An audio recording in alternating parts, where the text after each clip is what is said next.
அவருடைய மகா பரிசுத்த நாமத்திற்கு மகிமை உண்டாவதாக. 1 சாமுவேல் 16 அதிகாரம் 7 மனுஷன் பார்க்கிறபடி நான் பாரேன், மனுஷன் முகத்தை பார்ப்பான், கர்த்தரோ இருதயத்தை பார்க்கிறார் என்று வாசிக்கிறோம். மனுஷனுடைய சத்துனுடைய பார்வைக்கும் கர்த்தருடைய பார்வைக்கும் அநேக வித்தியாசங்கள் உண்டு. கர்த்தர் நாம் இடறி போகாதபடி வலதுபுறமோ இடதுபுறமோ சாய்ந்து விடாதபடிக்கு உள்ளும் புறமும் நாம் மேய்ச்சலை காண வேண்டும் என்பதற்காகவே கர்த்தர் நம்மை சீர்படுத்தி நடத்துவதற்காகவே அவர் நம்மை பார்க்கிறார்.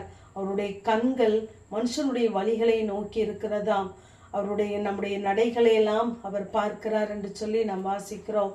139 சங்கீதத்திலே நம்மை அவர் ஆராய்ந்து அறிந்திருக்கிறார், நம்முடைய நினைவுகளை எல்லாம் அவர் தூரத்திலிருந்து அறிகிறார் என்று சொல்லி நாம் வாசிக்கிறோம். இங்கு யோபு சொல்லும் பொழுது, என் சத்துரு கொடிய கண்ணினால் என்னை பார்க்கிறான் என்று சொல்லுகிறார். சத்துருடைய பார்வை நம்மை கண்ணியிலே அகப்பட வைக்க வேண்டும் என்பதற்காகவே இருக்கிறது. ஆகவே அப்படிப்பட்டவைகளுக்கு விலகி கர்த்தருக்கு பிரியமாய் நாம் வாழும் பொழுது கர்த்தருடைய பார்வை நம்மேலே இருக்கிறது. இங்கு நாம் பார்க்கும் பொழுது தேவன் சொல்லுகிறார் சாமுவேலை பார்த்து, ஈசாய் வீட்டிற்கு போ, நான் உனக்கு சொல்லுகிறவனை எனக்காக அபிஷேகம் பண்ணு என்று அனுப்புகிறார். இப்பொழுது இவன் ஈசாய் வீட்டிற்கு போய் பலி விருந்தை ஆயத்தம் பண்ண சொல்லுகிறார். இப்பொழுது அவனுடைய பிள்ளைகளை ஒவ்வொருவராய் அவன் கடந்து போக பண்ணும் பொழுது கர்த்தர் சொல்லுகிறார், நான் இவனை புறக்கணித்தேன், மனுஷன் பார்க்கிறபடி நான் பாரேன், நான் இருதயத்தை பார்க்கிறேன் என்று சொல்லி அந்த 7 பேரையும் புறக்கணித்து விட்டார். இப்பொழுது சாமுவேல் கேட்கிறார், உன்னுடைய பிள்ளைகள் இவ்வளவுதானா என்று கேட்டவுடனே, இல்லை, எல்லாருக்கும் இளையவன் ஒருவன் ஆடு மேய்த்து கொண்டு இருக்கிறான் என்று சொல்லுகிறான். இப்பொழுது இங்கு பலி விருந்து ஆயத்தம் பண்ணப்பட்டு இருக்கிறது. ஒரு தீர்க்கதரிசி வந்திருக்கிறார். ஆனால் இந்த தாவீது தன்னுடைய வேலைகளை செய்வதற்காக அங்கு ஆடுகளை மேய்க்க அனுப்பப்பட்டு விட்டான். எல்லாராலும் அசட்டை பண்ணப்பட்டதினாலே அங்கு கர்த்தருடைய பார்வையிலே அவன் பிரியமானவனாய் இருந்தான். கர்த்தர் அவனை தேடிக்கொண்டு இருந்தார். அந்த இடத்திலே எல்லாராலும் மறக்கப்பட்டு போனான். அதைத்தான் சங்கீதம் 22 சங்கீதக்காரனாகிய தாவீது சொல்லும் பொழுது, நானோ ஒரு புழு, மனுஷன் அல்ல, மனுஷனால் நிந்திக்கப்பட்டும் ஜனங்களால் அவமதிக்கப்பட்டும் இருக்கிறேன் என்று சொல்லுகிறார். எத்தனை வேதனை இருக்கும். ஆனால் தேவன் அவனை தேடினதினாலே அவனை ஆள் அனுப்பி அழைத்து வர சொல்லி, அவன் வரும் பொழுது சாமுவேலை பார்த்து சொல்லுகிறார், இவன்தான், நீ எழுந்து அபிஷேகம் பண்ணு என்று சொல்லுகிறார். இப்போ மனுஷன் பார்க்கிறபடி கர்த்தர் பார்க்கவில்லை. கர்த்தர் அவனுடைய இருதயத்தை பார்த்ததினாலே அவனை வரவழைத்து அங்கு ஜனத்தின் மத்தியிலே, சகோதரர்கள் மத்தியிலே அவனுடைய தலையை உயர்த்துகிறார். இங்கு அடுத்த அதிகாரத்திலே நாம் பார்ப்போமானால், இங்கு ஒரு பெலிஸ்தியன் கோலியாத் வந்து நிற்கிறான்.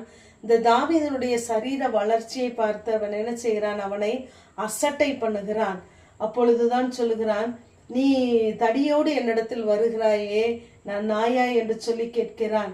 ஆனால் இந்த தாவீது சொல்லுகிறார், நீ நிந்தித்த இஸ்ரவேலுடைய இராணுவங்களின் தேவனாகிய கர்த்தருடைய நாமத்தினாலே வருகிறேன் என்று சொல்லி தீவிரமாய் அந்த சேனைக்கும் அந்த பெலிஸ்தியனுக்கும் நேராக போய் அவன் தரையிலே முகம் குப்புற விழும்படியாய் அந்த கவனிலே கல்லை தொடுத்து அவன் ஏறுகிறான் என்று சொல்லி நாம் பார்க்கிறோம். இப்பொழுது இவனுடைய சரீர வளர்ச்சியை பார்த்து அசட்டை பண்ணினாலே அவனுடைய ஜீவன் எடுக்கப்பட்டது. ஆகவே மனிதன் பார்க்கிறபடி, மனிதன் யோசிக்கிறபடி நாமும் மற்றவர்களை குறித்து தீர்ப்பு செய்யாதபடி கர்த்தரை குறித்து, கர்த்தருடைய தேவ திட்டத்தை அறிந்து நாம் ஒவ்வொருவரிடத்திலும் பேசுகிறவர்களாய் பழகுகிறவர்களாய் இருக்க வேண்டும். நாம் தாவீதின் பக்கம் நின்று பார்ப்போமானால், இங்கு ஒரு கோலியாத் நிந்தித்தான். ஆனால் இந்த தாவீதை ஜனம் முழுவதும் கொண்டாடினது. சவுல் கொன்றது 1000, தாவீது கொன்றது 10,000 என்று. ஆகவே மனிதன் பார்க்கிறபடி, நாம் மற்றவர்களை பார்க்காதபடி, நம்மை பார்க்காதபடி கர்த்தர் நம்மை அழைத்த அழைப்பிலே நாம் நின்று நம்மை பார்ப்போமானால், தேவனுக்கு பிரியமாய் வாழ்வோமானால் தேவன் நிச்சயம் நமக்கு வெற்றியை தருவார். ஆமேன். ஜெபம். பிதாவாகிய தேவனே, குமாரனாகிய இயேசு கிறிஸ்துவின் நாமத்தின் மூலமாய் உடைய சன்னிதானத்தில் வருகிறேன். மனுஷன் பார்க்கிறபடி நான் பாரேன் என்று சொன்ன தேவன், எங்களை மனிதன் பார்க்கிறபடி ஒரு நாளும் பாராத தேவன், எங்கள் இருதயத்தை ஆராய்ந்து அறிகிறவர். ஆண்டவரே, உடைய சித்தத்தின்படி எங்களை நடத்த எங்களை தாழ்த்தி தருகிறோம். பொறுப்படுத்திக் கொள்ளுங்க. இயேசுவின் மூலம் ஜெபங்களும் எங்கள் நல்ல பிதாவே. ஆமேன்.